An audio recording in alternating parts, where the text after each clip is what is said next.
नमस्कार दोस्तों, एक बार फिर से आपका हमारे इस चैनल में स्वागत है। आपको बता दें कि भोजपुरी के पावर स्टार पवन सिंह का जन्मदिन के बाद खेसारी लाल यादव को एक बहुत बड़ा तोहफा मिला है। इसके बारे में हम आगे बात करेंगे। तब तक आप हमारे इस वीडियो को लाइक कीजिए, शेयर कीजिए, हमारे चैनल को भी सब्सक्राइब कीजिए। यदि आप हमारे इस वीडियो को फेसबुक पेज पर देख रहे हैं तो हमारे पेज को भी फॉलो कीजिए, उसे ज्यादा से ज्यादा शेयर कीजिए। आपको बता दें कि पावर स्टार पवन सिंह का जन्मदिन था। जन्मदिन के अवसर पर उसमें बहुत सारी हस्तियां शामिल हुई थी, जिसमें से मनोज सिंह टाइगर, इन्हें बतासा चाचा के भी नाम से जानते हैं। इसके अलावा माही मनीषा और डिम्पल सिंह, आकांक्षा दुबे, समर सिंह, मुंजन सिंह जैसे कलाकार वहां पहुंचे थे। और पवन सिंह को एक नहीं बल्कि 2 नई फिल्म भी ऑफर हुए हैं, जो कि एक बहुत कमाल की आने वाली फिल्म है। दोस्तों बता दें कि इन दिनों काफी ज्यादा लोगों ने पवन सिंह के जन्मदिन पर बहुत सारी बधाइयां भेजी, जिसमें से दिनेश लाल यादव निरवा ने भी अपनी सोशल मीडिया के माध्यम से पवन जी की बहुत सारी बधाइयां जन्मदिन के लिए दी। आपको बता दें कि खेसारी लाल यादव की तरफ से और उनकी टीम की तरफ से पवन सिंह के लिए कोई भी उनके लिए मैसेज नहीं आया उनके जन्मदिन पर। जब इसके बारे में मीडिया ने अखिलेश कश्यप जी से पूछा तो अखिलेश कश्यप जी ने कहा कि पवन सिंह और उनके टीम की तरफ से हमारे जन्मदिन के भी अवसर पर किसी भी तरह का कोई भी मैसेज नहीं दिया जाता है, जिस वजह से हमारी टीम भी शांत है। हालांकि मीडिया के कहने पर उन्होंने पवन जी को बर्थडे विश किया। अब हम बात करेंगे कि किस तरह से खेसारी लाल यादव को पवन सिंह के जन्मदिन पर एक बहुत बड़ा गिफ्ट मिला है। आपको यह जानना चाहिए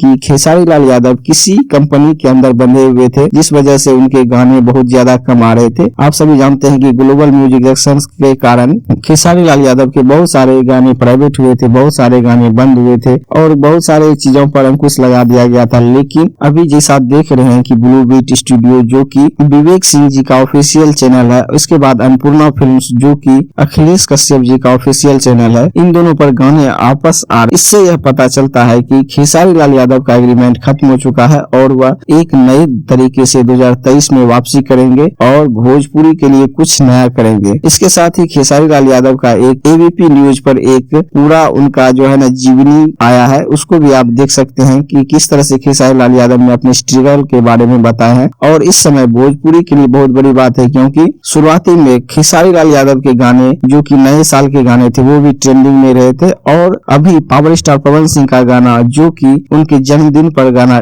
गाया गया है वो भी यूट्यूब के मेंस सेक्शन में ट्रेंडिंग में है। इसके अलावा म्यूजिक सेक्शन में भी ट्रेंडिंग में चल रहा है। इससे यह पता चलता है कि इस साल भोजपुरी में कुछ बड़ा होने वाला है। जिस तरह की गलतियां दोनों सुपरस्टारों ने की थी, एक दूसरे से इस तरह मतभेद था, इस तरह से इसको समाप्त किया जाए और धीरे धीरे भोजपुरी इंडस्ट्री को बहुत ज्यादा आगे बढ़ाया जाए। दोस्तों आपको क्या लगता है कि भोजपुरी में दोनों कलाकारों के बीच संबंध अच्छे होने चाहिए ताकि भोजपुरी इंडस्ट्री और ज्यादा बड़ी हो सके? तो दोस्तों इस वीडियो में इतना ही। आपको बता दें कि अब देखते हैं कि 2023 भोजपुरी इंडस्ट्री के लिए क्या नया होने वाला है और क्या इसमें से सुधार होने वाला है, यह देखने वाली बात होगी। तब तक के लिए आपको धन्यवाद। आप हमारे इस वीडियो में इस तरह बने रहें। मिलते हैं अगले वीडियो में, तब तक के लिए जय हिंद, जय भारत।